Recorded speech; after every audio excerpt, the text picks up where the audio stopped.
number 16 MDCAT, in which we are going to discuss the UHS topic 6 of physical chemistry, which is about the electrochemistry. Very interesting lecture today is. So let's move towards the lecture. Well dear students, सबसे पहले हम आज के lecture number 16 में जो topics पढ़ने हैं UHS के टॉपिक के एसोसिएटेड, उनको रिवाइज करते हैं. आपके सामने एक स्लाइड आप देख सकते हैं. उसमें हमारे पास उस जो इलेक्ट्रोकेमिस्ट्री से रिलेटेड कंटेंट है वो जो लिखा गया है, उसमें कहता है calculate a standard cell potential by combining the two standard electrodes. अच्छा, ये पहली स्टेटमेंट है, बट इससे पहले हमें पता होना चाहिए कि ऑक्सीडेशन क्या होती है, रिडक्शन क्या होती है, रिडॉक्स रिएक्शन क्या होता है, ऑक्सीडेशन स्टेट क्या होती है. Then we will definitely go for the all these things जो कि इसने डिस्कस किया है.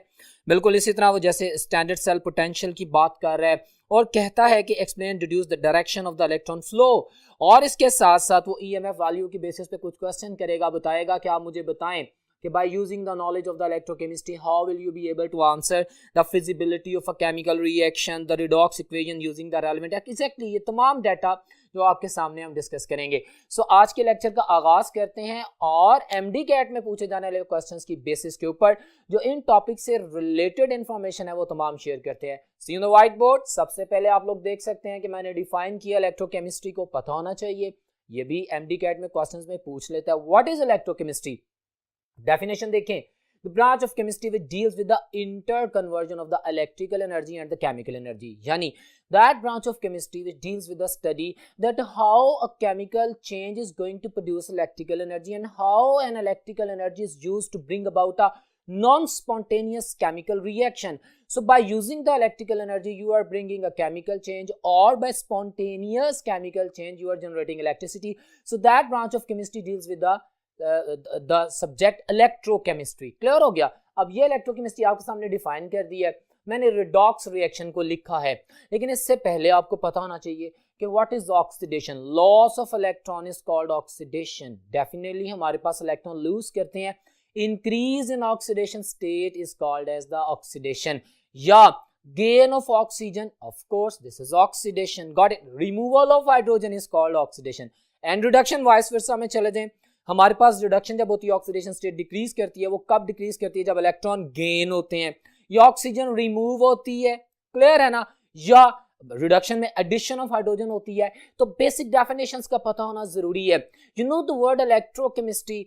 MDCAT students, this is a beautiful concept and the beautiful topic जिसमें मैं आपको बड़ी रिलेटेड बातें बताऊंगा जो ना सिर्फ हमारे MDCAT के क्वेश्चंस में पूछी जाती हैं बल्कि हमारे अपने कॉन्फिडेंस के लिए, अंडरस्टैंडिंग के लिए, कॉन्सेप्ट्स को डेवलप करने के लिए यूज होती हैं.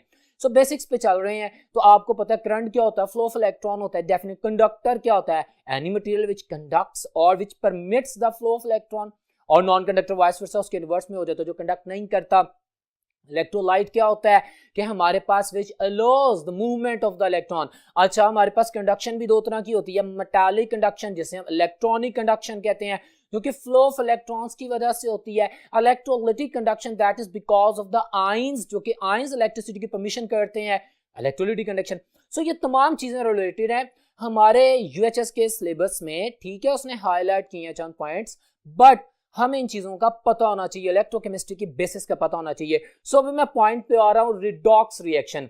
अब वो reaction redox, reduction oxygen, oxidation reduction हो. डिफरेंट केमिकल रिएक्शंस होते हैं, एसिड बेस्ड रिएक्शंस होते हैं, डिस्प्लेसमेंट रिएक्शंस होते हैं.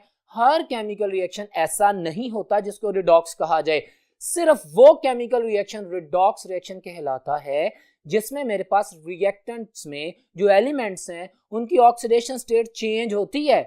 क्लियर है? ऑक्सीडेशन स्टेट के बारे में अभी आपको ब्रीफ करूंगा. You better know, I will revise all the data, but the concept is कि सिर्फ वो आपको MDCAT में डिफरेंट इक्वेशंस दे देगा डिफरेंट ऑप्शंस में और पूछेगा बताओ इनमें से रिडॉक्स रिएक्शन कौन सा है. तो आप तभी आंसर कर सकेंगे when you will be able to answer and calculate the oxidation states, and then you will be able to जज that either there is a change in oxidation state और नॉट. क्लियर है? So वो तमाम reactions जिसमें elements की oxidation state change हो, they are called as oxidation reduction reactions. अच्छा, एक और MDCAT का वेरी इंपॉर्टेंट क्वेश्चन मैं रिलेट कर दूं. मैं इस वर्ड के ऊपर एम्फसाइज कर रहा हूं, ये सिंपल वर्ड नहीं है.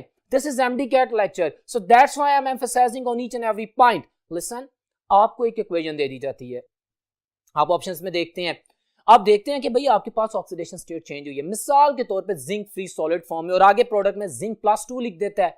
अच्छा, आप कहेंगे ऑक्सीडेशन स्टेट तो चेंज हुई, क्या ये रिडॉक्स रिएक्शन है? नहीं, ये ऑक्स यानी सिर्फ ऑक्सीडेशन रिएक्शन है। रिडॉक्स रिएक्शन वो है जिसमें एक की ऑक्सीडेशन दूसरे की रिडक्शन हो। आपने सिर्फ ये चीज नहीं देखनी माय डियर स्टूडेंट्स के सिर्फ ऑक्सीडेशन स्टेट चेंज हो रही है, आपने देखना है कि क्या सिर्फ ऑक्सीडेशन हो रही है या क्या सिर्फ रिडक्शन हो रही है। फिर आप ऑक्सीडेशन रिएक्शन टाइटल करेंगे उससे अगर ऑक्सीडेशन हो रही है, या रिडक्शन रिएक्शन टाइटल करेंगे। रिडॉक्स रिएक्शन आप तभी टाइटल करेंगे किसी भी इक्वेशन को जब आपके पास रिएक्टेंट साइड में मौजूद दो एलिमेंट्स में से एक की ऑक्सीडेशन दूसरे की रिडक्शन दोनों हो। So that is a redox reaction. Simple definition से एलैबोरेटेड, देखें कितनी बातें एमडीकैट में वो बना सकता है जो मैंने एक्सप्लेन की है। सो ये सिंपल डेफिनेशन आपके सामने मैंने लिख दिया, the reaction in which the transfer of electron takes place. Of course एक कंपैटिबल पार्टनर अगर इलेक्ट्रॉन लूज करता है, अगर वो अपनी ऑक्सीडेशन करता है, तो जो दूसरा है उसकी रिडक्शन होती है, वो इलेक्ट्रॉन गेन कर रहा है, तो कंपैटिबल रिएक्शन, एंटागोनिस्टिक मूवमेंट्स चल रही हैं, रिडॉक्स रिएक्शन है। डेफिनेशन मैंने बता दी, और ये देखो जो मैंने सारी डिटेल की है उसको मैंने अलग-अलग भी कर दिया है कि मेरे पास ऑक्सीडेशन हाफ रिएक्शन भी होता है, रिडक्शन हाफ रिएक्शन भी होता है। और आप देखो मैंने कहा कि जो रिडॉक्स रिएक्शन है, जो सारी डिस्क्रिप्शन मैंने आप लोगों के लिए की थी, उसमें oxidation half reaction plus reduction half reaction, इन दोनों को सम अप करने के बाद बोला जाता है रिडॉक्स रिएक्शन। सो एमडीकैट में पूछे जाने वाले क्वेश्चंस की प्रैक्टिस भी मैंने करवाई in the form of the 3 MCQs which I place in front of you, you better know. अच्छा, अब आपके पास मैंने मिसाल भी दे दी है। देखो मैं कहता हूं कि जब जिंक मेटल को कॉपर सल्फेट के ब्लू सॉल्यूशन में डाला जाता है, अभी इसकी सारी केमिस्ट्री बहुत इंटरेस्टिंग है, आगे हम पढ़ेंगे। अभी मैंने सिंपल रिएक्शन किया है, तो हम देखते हैं कि कॉपर को वो प्रेसिपिटेट आउट कर देता है और जिंक कॉपर की जगह ले लेता है, जिंक कॉपर को रिप्लेस कर देता है। क्यों करता है अभी बताऊंगा, अभी नहीं, बट ये रिडॉक्स रिएक्शन है। आप देख रहे हैं कॉपर +2 से कॉपर 0 हो गया, डिक्रीज इन ऑक्सीडेशन स्टेट हुई, इसकी रिडक्शन हुई। और zinc oxidation state, free elemental state में किसी भी एलिमेंट की ऑक्सीडेशन स्टेट 0 होती है, तो मेरे पास ये 0 से +2 हो गया, इसकी increase in oxidation state mean इसकी ऑक्सीडेशन हुई। अब देखो इसकी रिडक्शन हो रही है, इसकी ऑक्सीडेशन, हाँ मैं इसको रिडॉक्स इक्वेशन कह सकता हूं।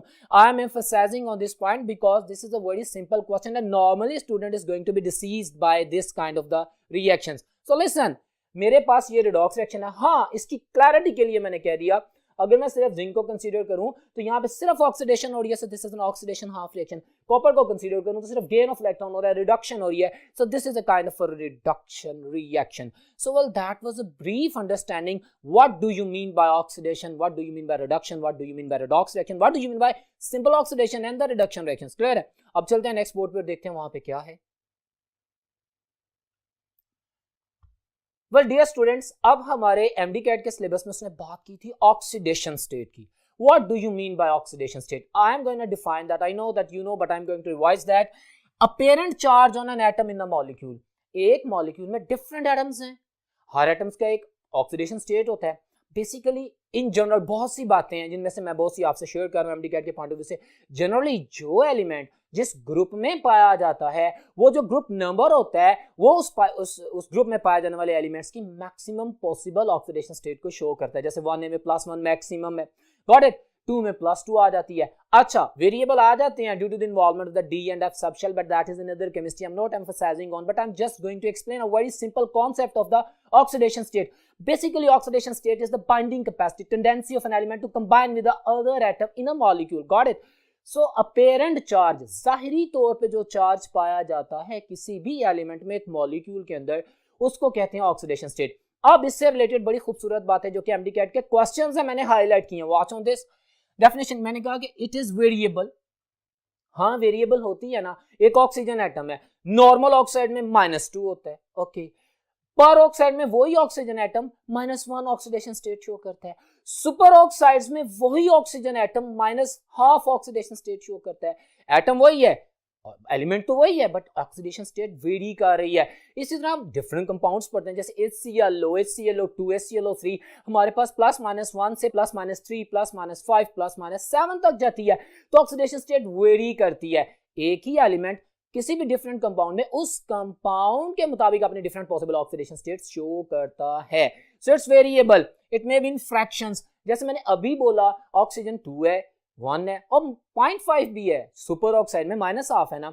और ऑक्सीजन से रिलेटेड एक और बड़ी जबरदस्त एमडीकैट का एमसीक्यू आपके लिए कि ऑक्सीजन चूंकि फ्लोरीन के बाद सबसे ज्यादा इलेक्ट्रोनेगेटिव एलिमेंट है, तो नॉर्मल यूजुअली जितने भी ऑक्साइड्स हैं उनमें ऑक्सीजन माइनस होती है, ऑक्सीडेशन स्टेट नेगेटिव होती है। बट फ्लोरीन के साथ जब हमारे पास OF2 की केमिस्ट्री आती है, OF2 की, वाहिद फ्लोरीन के साथ ऑक्सीजन का कॉम्बिनेशन है जिसमें oxygen positive oxidation state show करती है। यहाँ पे मैंने वर्ड नेगेटिव और पॉजिटिव को एक्सप्लेन किया है। Every line and every word is an MD-CAT MCQ, listen my words. आगे देखें, इट मे बी पॉजिटिव और नेगेटिव, जिसको मैंने जस्टिफाई किया है। उसके बाद elements in free state has zero oxidation state, we know that, it's variable, it's plus, it's minus. ये प्लस माइनस डिपेंड करता है कि पार्टनर एटम की इलेक्ट्रोनेगेटिविटी या इलेक्ट्रोपॉजिटिविटी कितनी है। अगर एक एटम के साथ स्ट्रांगली इलेक्ट्रोनेगेटिव एटम लगा है तो वो इलेक्ट्रॉनिक क्लाउड का स्नैच कर लेगा। That has the greater tendency to attract the shared pair of electron. It means that becoming the negative and this one becoming the positive. मैं कार्बन टेट्राक्लोराइड की बात करता हूँ, CCl4 की। अब कार्बन क्लोरीन से लेस इलेक्ट्रोनेगेटिव है। CCl4 में कार्बन की ऑक्सीडेशन स्टेट जो भी है डेफिनेटली -1 क्लोरीन पे तो +4 आएगी। अब वही कार्बन जब H के साथ मिलता है बायोगैस में, नेचुरल गैस में, मीथेन में, CH4 में, तो वही कार्बन चूंकि हाइड्रोजन से ज्यादा इलेक्ट्रोनेगेटिव तो उस पर नेगेटिव ऑक्सीडेशन स्टेट शो होगी। तो पॉजिटिव और नेगेटिव का फैसला जो भी है वो डिपेंड करता है कि पार्टनर एटम की इलेक्ट्रोनेगेटिव स्ट्रेंथ कितनी है। तमाम बातें रिलेटेड है आपके कॉन्सेप्ट को डेवलप करने के लिए, ग्राउंड से मूव कर रहा हूं for you people, so you can understand that out. अब बात करते हैं कैलकुलेट कैसे करें जी ऑक्सीडेशन स्टेट को। वेरी सिंपल, मैंने एक न्यूट्रल मॉलिक्यूल लिखा, फिर मैंने उसके आयनिक फॉर्म में भी लिख दिया। इसको मैंने समझाने की कोशिश की है, आपकी रिवीजन है, यू कैन। और MD-CAT में क्वेश्चन आएंगे, वो आपको कहेगा बताओ इस मॉलिक्यूल में इस एलिमेंट की क्या ऑक्सीडेशन स्टेट है। अगर मैं ये जानता हूं तो फिर मैं आंसर कर सकूंगा। वॉच दिस, कॉपर सल्फेट है। सुनो, कॉपर सल्फेट की मैंने बात की है, न्यूट्रल मॉलिक्यूल है। देखो इस मॉलिक्यूल के ऊपर अभी कोई चार्ज तो नहीं है ना। अगर चार्ज नहीं है तो देखो मैंने इसको लिखा है copper sulphate is equal to 0, कोई चार्ज नहीं है, न्यूट्रल है, ठीक है। अब वो मुझे कहता है कॉपर सल्फेट में सल्फर एलिमेंट, सल्फर की ऑक्सीडेशन स्टेट बताओ। जिसकी मैंने ऑक्सीडेशन स्टेट कैलकुलेट करनी है मैं उसको X कह देता हूं, बाकी तमाम एलिमेंट्स की ऑक्सीडेशन स्टेट को प्लस कर देता हूं, ऐड कर देता हूं। क्लियर है? वॉच दिस, मुझे पता है कॉपर पे +2 ऑक्सीडेशन स्टेट होती है, इसमें मैंने ऐड कर दिया X इसलिए कि सल्फर की तो फाइंड आउट करनी है। Very simple, very easy, but it's revision for you people.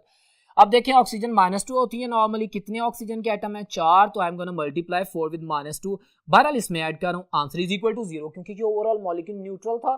Clear है? अब देखो x मैं सोल्यूशन कर रहा हूं ना, +2 + x -8, सिंपल मैथ्स है। x -6 kilo 0 and x is +6, so oxidation की जो x सल्फर है ना, तो ऑक्सीडेशन स्टेट जो सल्फर की है यहाँ पे +6 आ गई है। I will simply place in few seconds, you must answer that.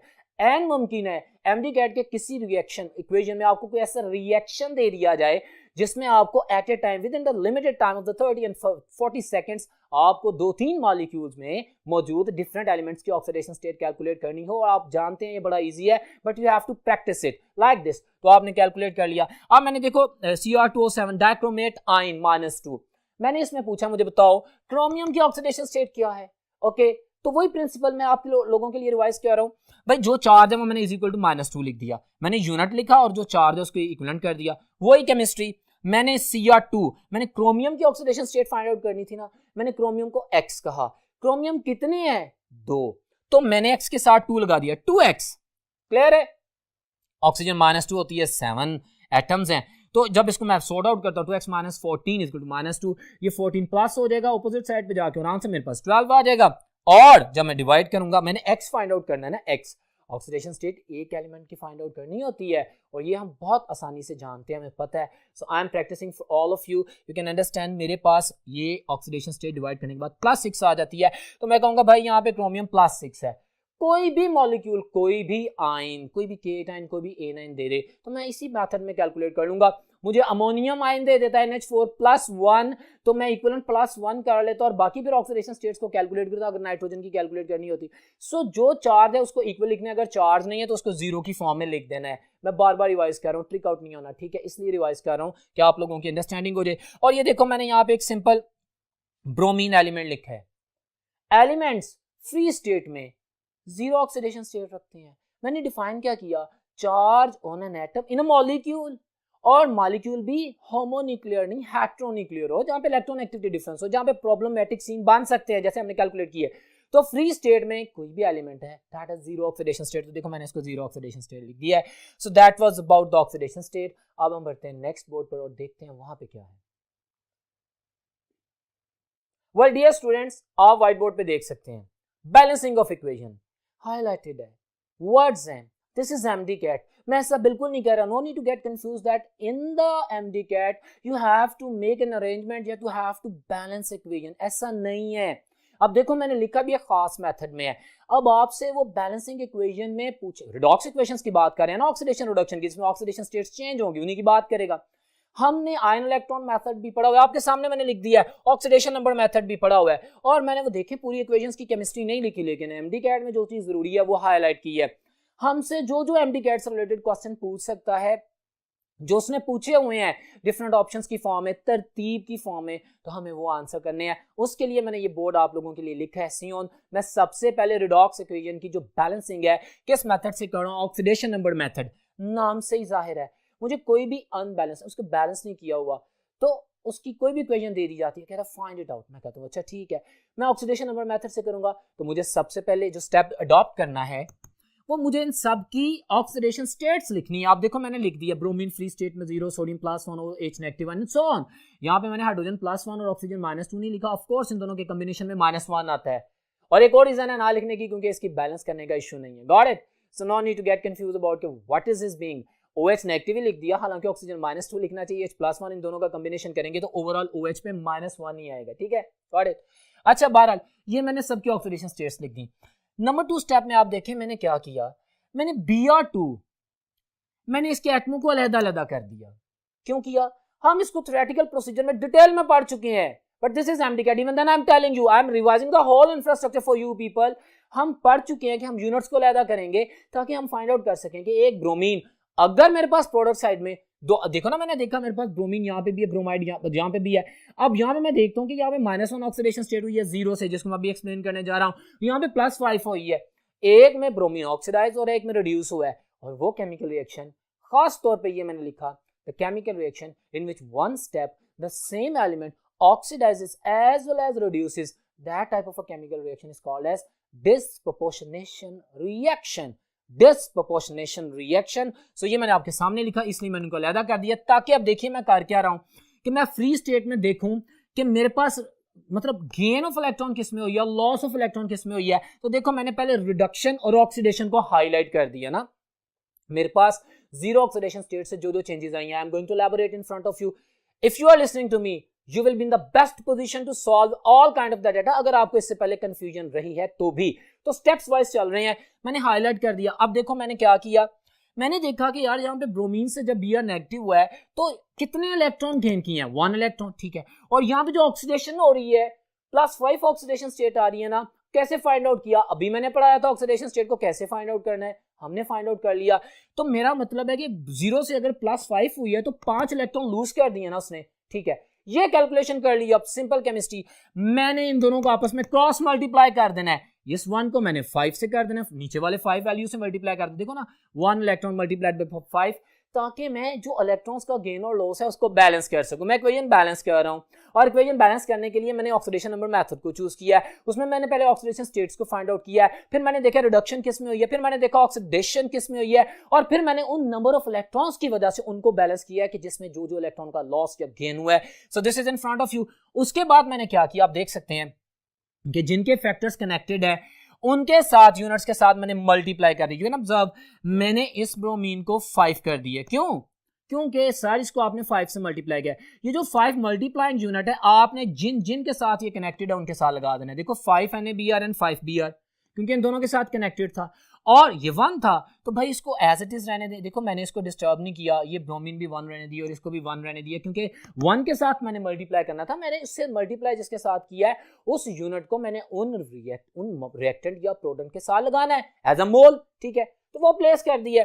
अब आपके सामने ये सामने आ जाती है, क्या मेरी इक्वेशन बैलेंस हुई? नहीं सर, अभी यहाँ पे आपने इलेक्ट्रॉन बैलेंस कर लिए और वो यूनिट्स बैलेंस किए जिनमें ऑक्सीडेशन रिडक्शन का इश्यू था, इसको तो बैलेंस कर लिया। पूरी बैलेंस इक्वेशन करनी है, एंड में आप बोलते हैं हिट एंड ट्रायल मेथड। अब आप कैलकुलेट करेंगे कि भाई मेरे पास बाकी जो एलिमेंट्स थे किसी भी कंपाउंड में जो कि बैलेंस नहीं किए गए, जो कि अंडर डिस्कशन नहीं लाए गए, जिनकी ऑक्सीडेशन रिडक्शन नहीं हुई, जो कि रिडॉक्स में इन्वॉल्व नहीं है, उनको बैलेंस करना है सिंपल बाय काउंटिंग। तो मैंने जब उसको काउंट आउट किया तो मैंने कहा कि मेरे पास यहाँ पे Na और यहाँ पे Na काउंट करता हूँ 6 है, मैंने यहाँ पे 6 Na कर दिया एंड डेफिनेटली ऑक्सीजन हाइड्रोजन मेरे पास बैलेंस होगी. So this was a balance equation. This was a method of the balancing of equation on the basis of the oxidation number method. ये तमाम एस्पेक्ट्स एमडीकैट में पूछेगा, हाँ पूछेगा, इसलिए मैंने स्टेप्स लिख दिए हैं. हिट एंड ट्रायल होता है, क्लियर है. उसके बाद आप क्या करते हैं, पहले इलेक्ट्रॉन्स को लाइक दैट बैलेंस करते हैं, ऑक्सीडेशन रिडक्शन का पता करते हैं. तो ये तमाम चीजें ध्यान में रखनी है. अगर पूछते हैं एमडीकैट में, we will be in a better position to answer that. फिर दूसरे मेथड पे आते हैं. हम लोग जानते हैं कि इक्वेशन बैलेंसिंग में आयन इलेक्ट्रॉन मेथड होता है, हमारी बुक में है, डिटेल में लेवल्स में भी है, हमारे पास एफएससी में भी है. So we are going to answer that in the simplest way. लेकिन एमडीकैट में आप देखो इतनी लंबी equation, acidic media, basic media, oxygen hydrogen की बैलेंसिंग, मैंने तो कुछ भी नहीं लिखा यहाँ पे. क्यों नहीं लिखा? क्योंकि मुझे पता है कि उसने एमडीकैट में जो क्वेश्चंस करने हैं वो इन इंफॉर्मेशन की बेस पे करनी है. जरा गौर से सुनिएगा. हम जानते हैं आयन इलेक्ट्रॉन मेथड में जब किसी भी इक्वेशन को बैलेंस किया जाता है तो जो भी प्रोसीजर है उसको एसिडिक और बेसिक मीडिया दोनों सिनेरियो में जरा डिफरेंट पैटर्न में ऑब्जर्व किया जाता है. वो मैंने लिखा है. क्या है? See that. मैं अगर एसिडिक मीडियम में बात करूं, सबसे पहले मैं जो गिवन इक्वेशन है, ऑफ कोर्स आपको पता है आयंस की फॉर्म में डिलीवर की जाती है. आपकी बुक्स में एग्जांपल्स हैं जैसे MnO4 माइनस सो ऑन, आपके पास Mn+2 वगैरह. तो कंप्लीट मॉलिक्यूल नहीं लिख रहा, उसके हाफ्स को लिख रहा है. मैं ऑक्सीडेशन और रिडक्शन हाफ अलहदा करूंगा. वो मैं कैसे करूंगा? मैं सिंपल देखूंगा कि भाई किस एलिमेंट की कहां पे रिडक्शन हो रही है, कहां पे ऑक्सीडेशन हो रही है. मुझे कैसे पता चलेगा? मैं देखूंगा कि उनकी ऑक्सीडेशन स्टेट क्या है. जैसे अभी प्रैक्टिस की, अगर तो ऑक्सीडेशन स्टेट इंक्रीज हो रही है तो ऑक्सीडेशन हो रही है, डिक्रीज हो रही है तो रिडक्शन हो रही है. मैं दो हाफ्स अलहदा कर दूंगा. फिर बैलेंस द इलेक्ट्रॉन्स. अच्छा, इससे पहले मैं एटम्स बैलेंस करूंगा. ऑक्सीडेशन हाफ इक्वेशन को पकड़ लिया, रिडक्शन हाफ इक्वेशन को पकड़ लिया, जो भी है पहले उनके एटम्स बैलेंस करूंगा. सिंपली उन दोनों में नंबर ऑफ एटम्स बैलेंस कर दूंगा, नंबर ऑफ मोल्स लगा के. प्रैक्टिस आपके सामने है. फिर मैं इलेक्ट्रॉन्स बैलेंस करूंगा कि भाई इसमें अगर फॉर एग्जांपल 4 इलेक्ट्रॉन्स की एडिशन हुई है तो मैं उस तरफ भी 4 इलेक्ट्रॉन करूंगा. यानी दोनों तरफ अगर मैं काउंट करूं तो नंबर ऑफ इलेक्ट्रॉन्स बराबर हो.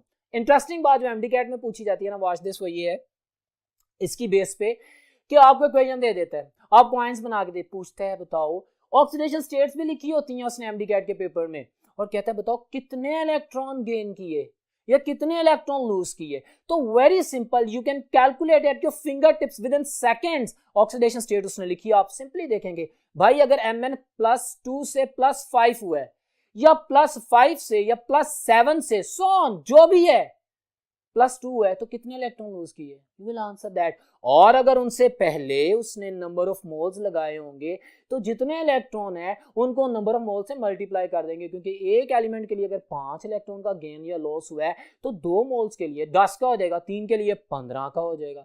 You are listening my words, what I am trying to teach you. Clear है?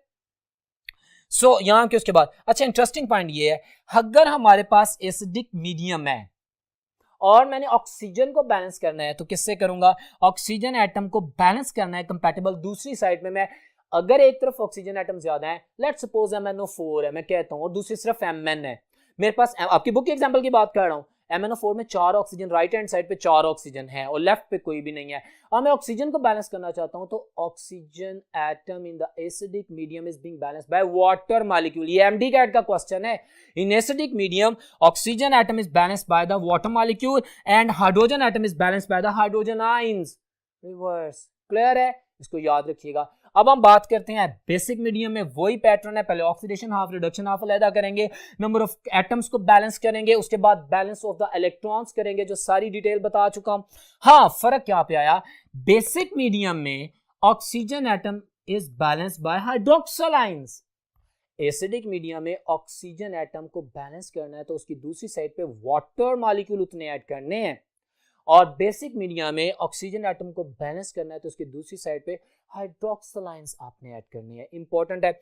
उसके बाद hydrogen atom basic medium is balanced by the H2O water molecule. Got it? तो ये केमिस्ट्री आपके सामने प्रेजेंट की गई है, इसकी बेसिस पे आपसे क्वेश्चन पूछे जाएंगे. ये वर्थ इंपॉर्टेंट थिंग्स हैं और टू द पॉइंट थिंग्स है जो कि आपके सामने एक्सप्लेन की गई. आप लोग अपने एमडीकैट के पेपर की प्रिपरेशन में इस डिस्कशन को ज़हन में जरूर रखिएगा. अब चलते हैं नेक्स्ट बोर्ड पे और देखते हैं कि हमारे यूएचएस के टॉपिक के मुताबिक आगे हमने क्या पढ़ना है. वेल डियर स्टूडेंट्स, ये बोर्ड आपके सामने है. इसमें मैंने स्टैंडर्ड इलेक्ट्रोड पोटेंशियल की बात की, इलेक्ट्रोड पोटेंशियल या स्टैंडर्ड इलेक्ट्रोड पोटेंशियल, और आगे oxidation reduction. What do you mean by electrode potential?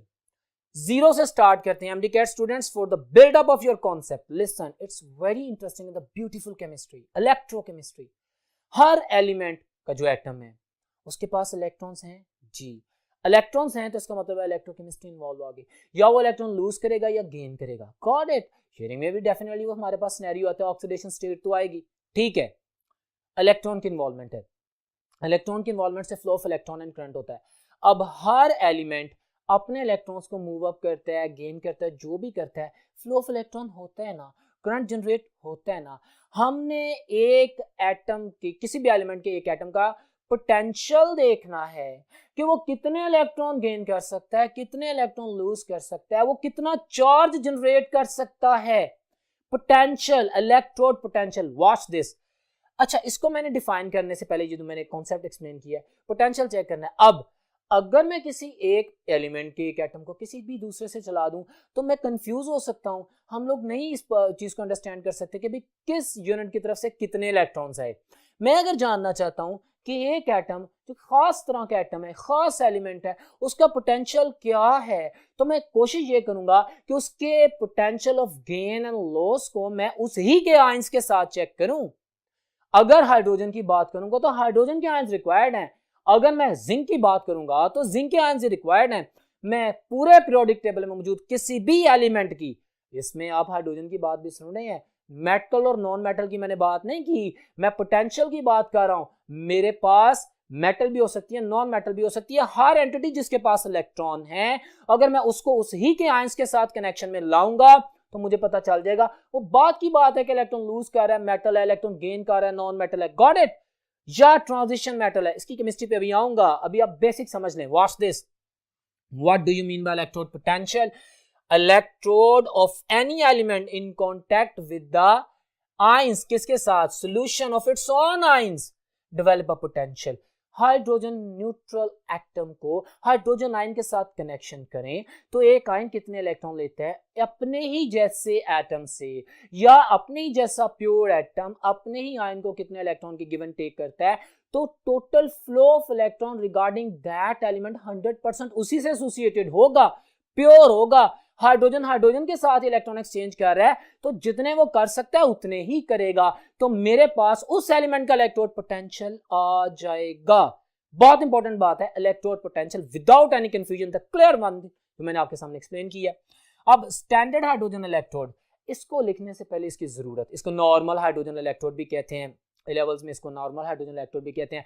इसके अलावा मैं कैलोमल इलेक्ट्रोड की भी बात करूंगा जो कि स्टैंडर्ड हाइड्रोजन इलेक्ट्रोड से ज्यादा एडवांस है, जिसमें मर्करी का यूनिट यूज होता है, but that is not the part of our MD CAT syllabus. बस मैंने नाम ले दिया, कैलोमल इलेक्ट्रोड है, वो शी से यानी स्टैंडर्ड हाइड्रोजन इलेक्ट्रोड से अच्छा होता है। स्टैंडर्ड हाइड्रोजन इलेक्ट्रोड को नॉर्मल हाइड्रोजन इलेक्ट्रोड कहते हैं। क्वेश्चन, इसकी जरूरत क्या है? मुझे बताएं, क्या ये पॉसिबल है कि हम हर एलिमेंट्स को अलहदा उसी के सॉल्यूशन में बनाया और उसका पोटेंशियल कैलकुलेट करें, या साइंटिफिक मेथोडोलॉजी को अडॉप्ट करें, मैं एक स्टैंडर्ड बना लूं और उसका मैं इलेक्ट्रो पोटेंशियल नोट कर लूं और बाकी हर एलिमेंट को उससे कनेक्ट कर दूं और उसके साथ कनेक्शन के बाद जो डिफरेंस सामने आए उसकी बेसिस के ऊपर मैं उस दूसरे एलिमेंट का इलेक्ट्रोड पोटेंशियल डिफाइन कर दूं। मैं एक स्टैंडर्ड के साथ लिंक करूं किसी भी दूसरी चीज को और मैं देखूं कि हमारे पास वो कितने इलेक्ट्रॉन गेन कर रहा है या कितने इलेक्ट्रॉन लूज कर रहा है, उसके लिए standard hydrogen electrode. Then why only hydrogen electrode? Because hydrogen the father of element is the simplest element, इसके पास एक ही इलेक्ट्रॉन है। मैंने जो स्टैंडर्ड बनाना है, मैंने उस स्टैंडर्ड में मिनिमम फ्लो ऑफ इलेक्ट्रॉन रखना है ताकि उसको मैं जीरो कंसीडर करके या प्लस माइनस करना हो तो उसके साथ आसानी से प्लस माइनस कर सकूं। स्मॉलेस्ट एलिमेंट हाइड्रोजन जिसके पास सिर्फ एक इलेक्ट्रॉन है, हम उसका इलेक्ट्रोड पोटेंशियल कैलकुलेट कर लेते हैं। कैसे करते हैं आप जानते हैं, वो मैंने केमिस्ट्री भी लिख दी आपके सामने। हम 1 मोलर सोल्यूशन लेते हैं, किसका? कंसंट्रेटेड HCl का। HCl का क्यों? क्योंकि वो एक हाइड्रोजन आयन जनरेट करेगा, H पॉजिटिव आयन। अच्छा, आयन तो आ गए ना अपने ही एलिमेंट के, अब उसमें मैं हाइड्रोजन गैस को बबल आउट करूंगा। हाइड्रोजन नॉन मेटल है, इसका इलेक्ट्रोड तो हमारे से में डिफरेंट केमिस्ट्री है, एक material solid, but I am talking about कि हर एलिमेंट के पास इलेक्ट्रॉन का फ्लो होता है। मैं गैस का भी कैलकुलेट कर सकता हूं। मैंने स्टैंडर्ड हाइड्रोजन इलेक्ट्रोड जब बनाया तो मुझे पता है कि अगर मैं इसको किसी कंडक्टर मटेरियल के साथ, सुपरफिशियल कंडक्टर के साथ कनेक्ट कर दूं और इसके आयंस एक्सचेंज में आ जाए, मतलब तो मेरा इलेक्ट्रॉन फ्लो ही है ना, तो उसके लिए मैं क्या करता हूं, हम एक फॉयल लेते हैं, प्लाटिनम फॉयल, उसके ऊपर बारीक बारीक फाइनली डिवाइडेड बारीक बारीक पीसेस में की हुई प्लाटिनम को कोट करते हैं, प्लाटिनम ब्लैक को। आप जानते हैं ग्लास जार बना होता है। अब 1 मोलर HCl सोल्यूशन हमारे पास बीकर में मौजूद होता है, ऊपर से हाइड्रोजन गैस को बबल अप करते हैं। हाइड्रोजन गैस है वो जब प्लाटिनम इलेक्ट्रोड के साथ कनेक्शन में आएगी, डेफिनेटली वो सरफेस तो प्रोवाइड कर रहा है ना प्लाटिनम, जिसके ऊपर करंट की एक्सचेंज हो जाएगी जी। अब नीचे H पॉजिटिव आयन है जो कि उसके साथ कनेक्टेड है। जैसे ही हाइड्रोजन विद 1 इलेक्ट्रॉन आएगी, उसे सिस्टम में H पॉजिटिव आयन नजर आएगा, उसको इलेक्ट्रॉन डोनेट कर देगी, या H पॉजिटिव आयन स्नैच कर लेगा इलेक्ट्रॉन को अपने ही जैसे एटम से गॉट इट। तो यूं हमारे पास एक इलेक्ट्रोड पोटेंशियल डेवलप होगा, उसकी वैल्यू होती है, बट आर्बिट्रेरीली हम जानबूझ के उसको जीरो कंसीडर करते हैं। हम वो वैल्यू काउंट कर लेते हैं, और हम जब किसी भी दूसरे एलिमेंट के इलेक्ट्रोड को उसके साथ कनेक्ट करते हैं, कोई भी एलिमेंट मसलन जिंक है, जिंक का अपना इलेक्ट्रोड पोटेंशियल है, वो जिंक सल्फेट के सॉल्यूशंस में है, मैं उसकी वैल्यू मेजर करना चाहता हूँ, ऑक्सीडेशन का रिडक्शन का है, तो उसको मैं शी के साथ कनेक्ट कर देता हूँ, इलेक्ट्रॉन फ्लो होते हैं, गेन होते हैं, गॉट इट। हमारे पास केमिस्ट्री आती है। सो ये कंडीशंस एंड स्टैंडर्ड ये भी पूछी जा सकती हैं, आपको पता होना चाहिए। फाइनली डिवाइडेड कोटेड के साथ एक्सचेंज ऑफ इलेक्ट्रॉन होती है। हम जानबूझ के नॉर्मल हाइड्रोजन इलेक्ट्रोड या स्टैंडर्ड हाइड्रोजन इलेक्ट्रोड के जो इलेक्ट्रोड पोटेंशियल उसको जीरो कंसीडर करते हैं, और इसके साथ तमाम एलिमेंट्स को कनेक्ट करके एक इलेक्ट्रोकेमिकल सीरीज बनाते हैं, जो मैं अभी नेक्स्ट बोर्ड पे बताऊंगा आप लोगों को, वेट फॉर अ व्हाइल। बाकी तमाम केमिस्ट्री इलेक्ट्रोकेमिस्ट्री उससे से सूटेड है, और वो मैं अभी आपको एक्सप्लेन करूंगा इन सिंपलेस्ट वे। तो यूं आपके पास देखो, आपके पास अगर हाइड्रोजन आयन जो कि सोल्यूशन में मौजूद है इलेक्ट्रॉन गेन करते हैं, तो रिडक्शन होती है, हाइड्रोजन गैस निकल जाती है। तो गेन ऑफ इलेक्ट्रॉन जो होता है वो भी आपके सामने, लॉस भी। अच्छा वाच दिस, यहाँ पे तो गेन ऑफ इलेक्ट्रॉन हो रहा है, ये ऑक्सीडेशन नहीं, ये रिडक्शन होगी। Gain of electron is reduction, और यहाँ पे लॉस ऑफ इलेक्ट्रॉन हो रहा है, हमारे पास ऑक्सीडेशन हो रही है। So I am gonna highlight this in oxidation. ये आप लोगों के लिए स्पेसिफिकली रिटर्न किया गया है ताकि आपको पता लग सके कि रिडक्शन किसे कहते हैं, ऑक्सीडेशन किसे कहते हैं। यहाँ पे H पॉजिटिव आयन ने 2 इलेक्ट्रॉन गेन किए हैं, इसकी रिडक्शन हुई है, हाइड्रोजन गैस लिबरेट हुई है। अच्छा, इसका कुछ वैल्यू आई थी, but arbitrarily taken as zero. Clear है? बिल्कुल इसी तरह यहाँ पे इसने इलेक्ट्रॉन को लूज किया है, इसकी ऑक्सीडेशन हुई है, but it is taken as arbitrarily zero. क्यों? ताकि हम इसको जब कनेक्ट करें तो दूसरे एलिमेंट्स का जो भी रिडक्शन पोटेंशियल वो सामने आ जाए, या ऑक्सीडेशन पोटेंशियल। अभी इलेक्ट्रोड पोटेंशियल बात कर रहे थे, इसके 2 हिस्से हैं जो मैंने बोल दिए हैं। वॉच दिस, हमारे पास जब मैं कपल करता हूं किसी भी एलिमेंट को शी के साथ, तो मेरे पास उसके कुछ पोटेंशियल आते हैं, उसके इलेक्ट्रोड का एक पोटेंशियल आता है, या तो वो इलेक्ट्रॉन गेन करता है या वो लूज करता है। बाद में से हाइड्रोजन आयन जो इलेक्ट्रॉन गेन करते हैं, बाद में वो लूज करता है, ठीक है, इसलिए ये इस बात को ध्यान में रखें। तो अगर इलेक्ट्रॉन लूज करता है तो ऑक्सीडेशन पोटेंशियल होता है, और अगर मेरे पास वो इलेक्ट्रॉन गेन करता है तो रिडक्शन पोटेंशियल होता है। इस इंफॉर्मेशन की बेस पे हमारे पास एक इलेक्ट्रोकेमिकल सीरीज बनाई जाती है। मैं नेक्स्ट बोर्ड पे उसकी तरफ जाऊंगा, लेकिन अभी जितना पढ़ा है उससे रिलेटेड कुछ एमसीक्यूज की, एमडी कैट के क्वेश्चंस की प्रैक्टिस कर लेता हूं। आप देखें व्हाइट बोर्ड पे आपके सामने एक स्लाइड है जी। तो डियर स्टूडेंट, स्लाइड में आप क्वेश्चन देख रहे हैं, आपके सामने एमडी कैट का क्वेश्चन प्लेस किया गया, ऑक्सीडेशन नंबर के हवाले से है। कहता है कि इन सोडियम सल्फेट Na2SO4 की बात कर रहा है, स्लाइड आपके सामने है। What is the oxidation number of the sulphur? Calculate कर लेंगे सोडियम सल्फेट में, सल्फेट को x कह देंगे, बाकियों की ऑक्सीडेशन स्टेट लिखेंगे जो मेथड मैंने बताया था। अगर मैं उसको ध्यान में रखते हुए आंसर करता हूं तो मेरे पास आंसर है चार्ली ऑप्शन, दैट इज +6, और उसको सॉल्व करके आपके सामने दिखाया भी गया है। नेक्स्ट क्वेश्चन आप देख सकते हैं, which of the following is reducing agent? तो आप अब मेरी बात सुने, रिड्यूसिंग एजेंट क्या होता है? जो ऑक्सीडेशन स्टेट को डिक्रीज करे, या जो हाइड्रोजन की सप्लाई करे, जो ऑक्सीजन को रिमूव करे, और वाइस वर्सा ऑक्सीडाइजिंग एजेंट होता है, ठीक है। तो अभी इसकी केमिस्ट्री की डिटेल में भी जाऊंगा कि ऑक्सीडेशन या रिडक्शन कंपैटिबल, एक दूसरे के ऑपोजिट किस तरह चलती हैं। बहुत आसान होगा, लेकिन इस सवाल का आंसर आप हम डिस्कस कर चुके हैं ऑक्सीडेशन रिडक्शन को, तो आप आंसर कर सकते हैं alpha option is my answer, क्योंकि oxalic acid is the unit कि जो मेरे पास रिड्यूसिंग एजेंट है, बाकी सारे मेरे पास ऑक्सीडाइजिंग एजेंट्स हैं। इसकी केमिस्ट्री की डिटेल आपके सामने है, और यूं आपके सामने मैंने इन 2 क्वेश्चंस को एक्सप्लेन किया है। इसके अलावा आप लोगों से डिफरेंट क्वेश्चंस पूछ सकते हैं जो कि मैंने लेक्चर के दौरान थ्योरेटिकली भी एक्सप्लेन किए हैं, उनको ध्यान में रखिएगा। अब हम चलते हैं नेक्स्ट बोर्ड पर, वहां पे हमने ये जो डाटा लिखा था इससे एसोसिएटेड जो इलेक्ट्रोकेमिकल सीरीज बनाई है। So move towards the next board जी। तो डियर स्टूडेंट्स, अभी हमने बात की थी इलेक्ट्रोड पोटेंशियल की, और फिर उसके बाद मैंने कहा था कि जितने भी एलिमेंट्स हैं उनको अब जब स्टैंडर्ड हाइड्रोजन इलेक्ट्रोड से लिंक करते हैं तो हर एलिमेंट अपना अपना पोटेंशियल शो करता है। हर एलिमेंट चाहे इलेक्ट्रॉन लूज करे तो अपना ऑक्सीडेशन पोटेंशियल शो करता है, इलेक्ट्रॉन गेन करे तो रिडक्शन पोटेंशियल शो करता है, और उसकी बेसिस पे एक सीरीज बनाई जाती है जिसे कहते हैं electrochemical series. Watch on the white board. अब इससे मुतालिक बात करेंगे, बड़ी इंटरेस्टिंग डिस्कशन है, गौर से सुनिएगा। ये इलेक्ट्रोकेमिकल सीरीज को पहले मैं डिफाइन कर रहा हूं। आप लोगों की बुक्स में जो इलेक्ट्रोकेमिकल सीरीज बनी है मैंने उसे 2 हिस्सों में तकसीम कर दिया है ताकि एमडी कैट में पूछे जाने वाले तमाम क्वेश्चंस को बड़ी आसानी से हम अंडरस्टैंड कर सकें, आंसर कर सकें। सबसे पहले मैं डिफाइन कर रहा हूं इलेक्ट्रोकेमिकल सीरीज को। A list of the elements in which they are arranged in order of their standard electrode potential। अब ये रिडक्शन पोटेंशियल भी हो सकता है, ऑक्सीडेशन पोटेंशियल भी हो सकता है। अब ये इलेक्ट्रोड पोटेंशियल तो हमने पढ़ लिया, अब ऑक्सीडेशन पोटेंशियल क्या होता है? ऑक्सीडेशन पोटेंशियल है tendency of an element to lose electrons. Reduction potential है tendency of an element to gain electrons. ठीक है, अगर एक एलिमेंट का इलेक्ट्रॉन लूज करने का पोटेंशियल ज्यादा है तो उसका ऑक्सीडेशन पोटेंशियल ज्यादा है, अगर एक का इलेक्ट्रॉन गेन करने का पोटेंशियल ज्यादा है तो उसका रिडक्शन पोटेंशियल ज्यादा है। ये वर्ड पोटेंशियल समझ में आ गया? एमडी कैट में इससे रिलेटेड बड़े ट्रिक देगा, इसलिए मैं बड़ा स्लोली इसके ऊपर फोकस कर रहा हूं। अब एक और बात सुने, जिसका ऑक्सीडेशन पोटेंशियल ज्यादा होगा मतलब वो अपना इलेक्ट्रॉन ज्यादा लूज करेगा, इसका मतलब है वो अपने इलेक्ट्रॉन किसी और को दे रहा है। डेफिनेटली रिडॉक्स रिएक्शन होता है, एक का इलेक्ट्रॉन लूज होता है, दूसरा गेन करता है। जिसका ऑक्सीडेशन पोटेंशियल ज्यादा है, जिस भी एलिमेंट का भी मैं बता रहा हूं आपको बाद में, जिस भी एलिमेंट का ऑक्सीडेशन पोटेंशियल ज्यादा है वो अपने इलेक्ट्रॉन लूज करेगा, दूसरे को देगा। इसका मतलब है उसकी रिड्यूसिंग पावर ज्यादा है क्योंकि किसी को वो इलेक्ट्रॉन ऐड कर रहा है। और gain of electron is reduction. If some element has the tendency to lose electron, it has the high oxidation potential, it means it has the high reducing power to someone else, it has the greater potential to reduce someone else because it has the greater potential to lose its electrons। अपने आप को oxidise कर रहा है, दूसरे को reduce कर रहा है। अच्छा, इलेक्ट्रोकेमिकल सीरीज मैंने आपके सामने लिखी है ये 2 पैचेस में। हमने सबसे पहले जो अपर हाफ जो आप लोगों के पास किताब में मौजूद है जैसे लिथियम, पोटेशियम, कैल्शियम और एंड सो ऑन की मैंने सारे एलिमेंट्स लिख दिए हैं। इट्स वेरी सिंपल प्रिंटेड, ये आपको याद होनी चाहिए। क्यों याद होनी चाहिए? एमडी कैट में क्वेश्चंस करेंगे, हम टेस्ट में भी प्रैक्टिस करेंगे आपके सामने, और अभी भी मैं एमसीक्यूज की प्रैक्टिस करता हूं। आपसे वो कुछ बातें पूछेगा, अगर आपको इलेक्ट्रोकेमिकल सीरीज में उनकी तरतीब एलिमेंट्स की याद होगी तो आप better able be answer that. ठीक है, अदरवाइज आप कंफ्यूज हो सकते हैं। सो इसलिए लिखा कि आप इसके ऊपर फोकस करें। उसको मैंने डिवाइड कर दिया। वॉच दिस, ये मैंने एक एलिमेंट्स की सीरीज लिखी है जो इलेक्ट्रोकेमिकल सीरीज हमने स्टैंडर्ड हाइड्रोजन इलेक्ट्रोड से कंपेयर करके बनाई है।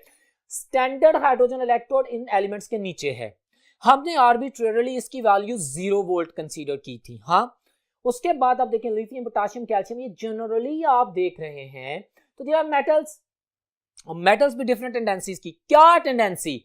माय डियर स्टूडेंट्स, आपकी बुक में जो हेडिंग दी गई है वो रिडक्शन पोटेंशियल के पॉइंट ऑफ व्यू से दी गई है। ऊपर माइनस में रिडक्शन पोटेंशियल है। माय डियर स्टूडेंट्स, जो मैग्नीट्यूड रिडक्शन पोटेंशियल की होती है, मैग्नीट्यूड वही ऑक्सीडेशन पोटेंशियल की होती है, बस साइन चेंज हो जाता है।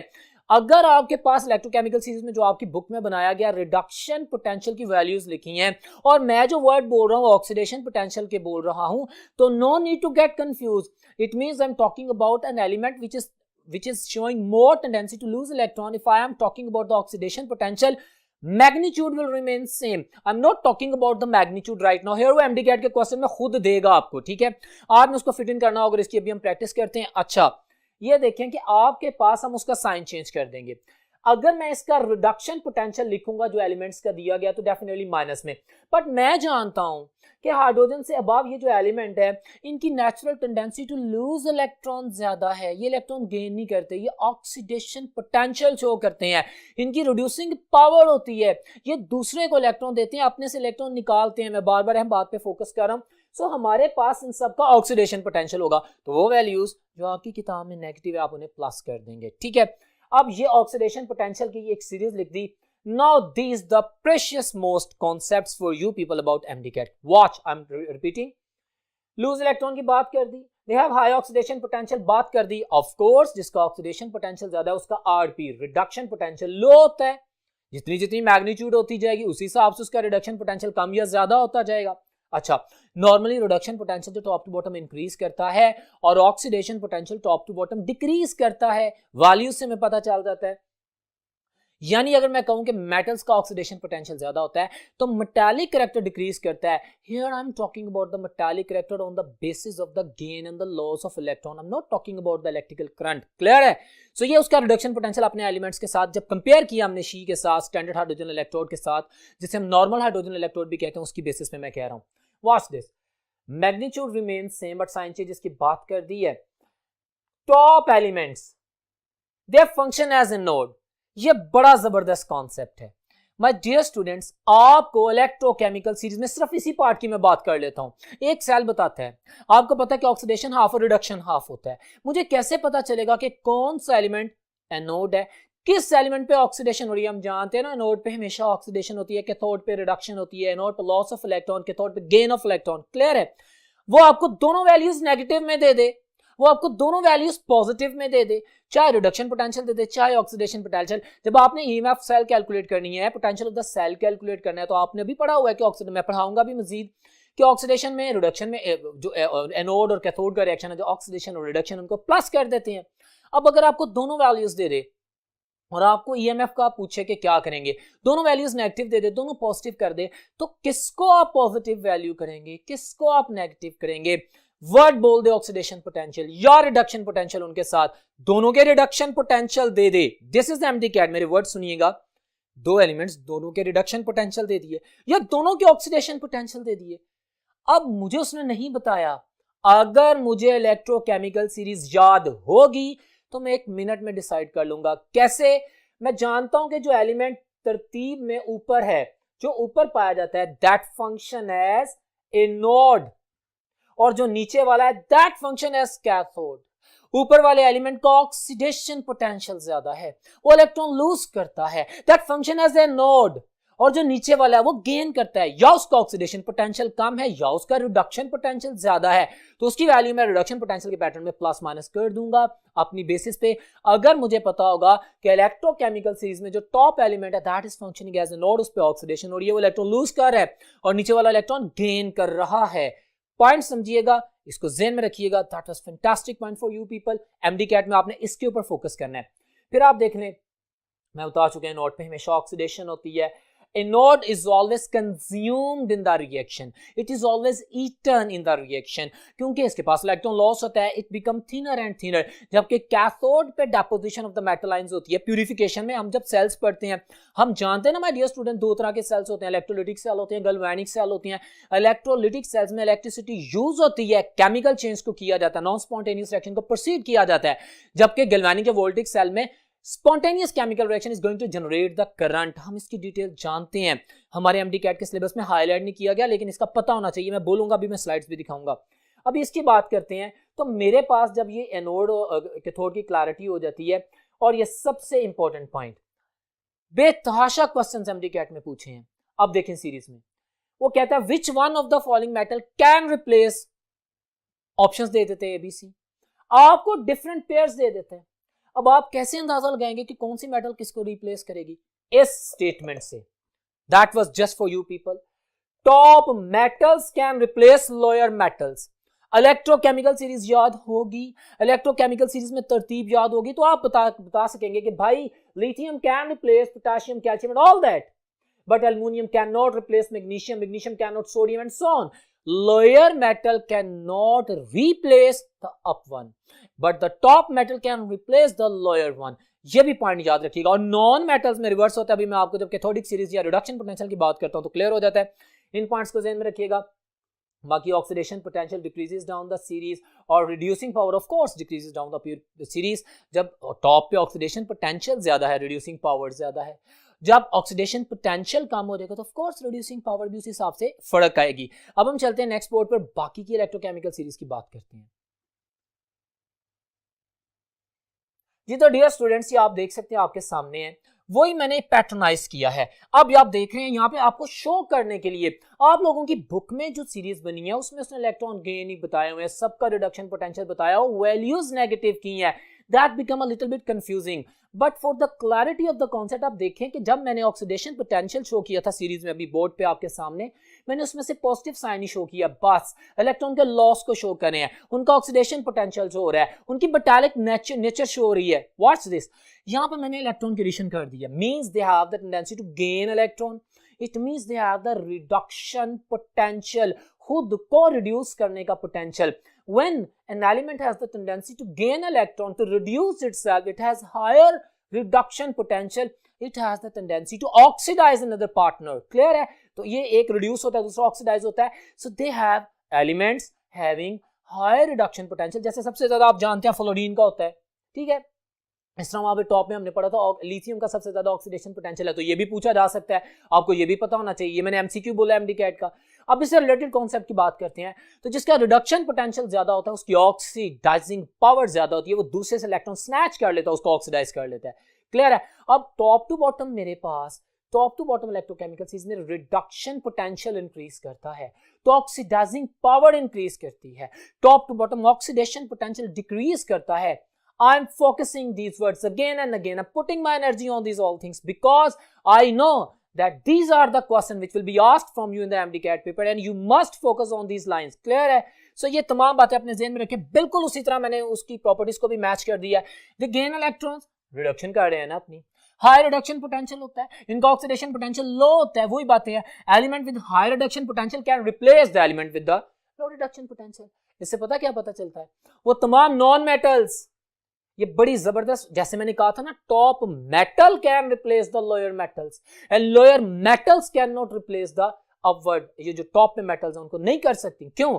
मेटल्स की जब बात करते हैं तो हम इलेक्ट्रॉन लॉस की बात करते हैं, मेटल्स की जब बात करते हैं तो ऑक्सीडेशन पोटेंशियल के सिनेरियो में बात करते हैं, और हम जानते हैं कि टॉप पे ऑक्सीडेशन पोटेंशियल ज्यादा होता है, जिसका ऑक्सीडेशन पोटेंशियल ज्यादा है वो लोअर ऑक्सीडेशन पोटेंशियल को रिप्लेस करेगा।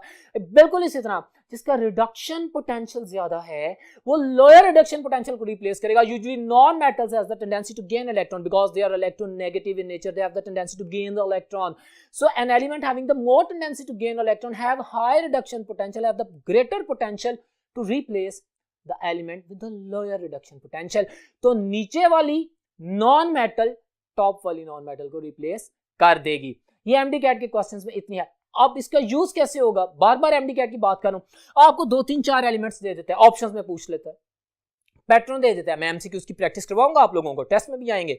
अगर कहता है कि बताएं विच one of the following can replace one and other, जो भी ऑप्शंस दे देता है वो कहता है लो फ्लोरीन, और ऑप्शंस में दे देता है ऑप्शन ए में क्लोरीन, ऑप्शन ए में ब्रोमीन, बी में सी में आयोडीन कह देता है, तो आप डेल्टा में कहता है ऑल ऑफ देम, तो आप कहेंगे yes all of them because fluorine can replace every top non metal and top metal can replace the lower metal, non metal which is lower can replace the upward non metals. Clear है?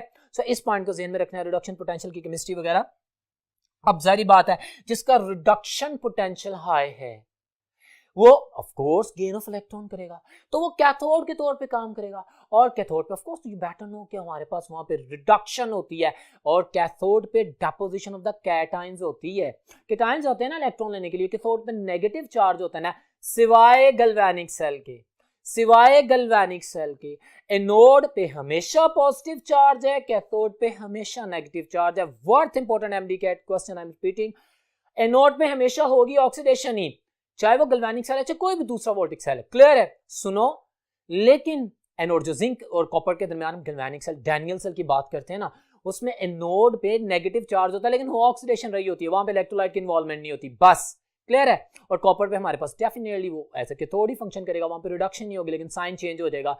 तो ये point भी ज़हन में रखना है जो मैंने एलाबोरेट किया। It's a beautiful topic and the beautiful questions could be asked, जिसको मैं एलाबोरेट कर रहा हूँ, इजी कर रहा हूँ, आप मेरी बातें सुनते जाएं और इस चीज को ज़हन में रखें। तो ये तमाम पॉइंट्स आप लोगों के लिए मैंने लिखे हैं। कैथोड बिकम हैवियर, जारी बात है, इट बिकम फैटर, इस पे डिपोजिशन ऑफ द, जैसे हम प्यूरिफिकेशन प्रोसेस यूज करते हैं ना कॉपर को प्यूरिफाई करने के लिए, तो हमारे पास इम्प्योर कॉपर सल्फेट में से प्योर कॉपर कैटायंस जाके कैथोड पे डिपॉजिट होते हैं, प्योर कॉपर वहां पे जाके कैथोड पे डिपॉजिट होता है। बुक की लाइन बोली तो कैथोड पे जब डिपोजिशन होती है तो इट बिकम फैटर और हैवियर, और एनोड पे हमारे पास उसकी कंजप्शन होती है। Anode always rust, anode always eaten away because at the electrode on which oxidation is going to be take place वो हमेशा कंज्यूम होता है। ठीक है, एंड वाइस वर्सा कैथोड उसके रिवर्स में चलता है। तो ये बातें आपने अपने ज़हन में रखनी है। अब ये मैंने कुछ बातें की हैं जो हमारे पास पोटेंशियल ऑफ द सेल होता है वो एनोड प्लस कैथोड का होता है, फॉर्मूला शो किया है, वैल्यूज दे दे आपको, एमडी कैट के क्वेश्चन में देगा ना वैल्यूज, कहेगा जी एक की ऑक्सीडेशन पोटेंशियल ये है, दूसरी की रिडक्शन पोटेंशियल ये है।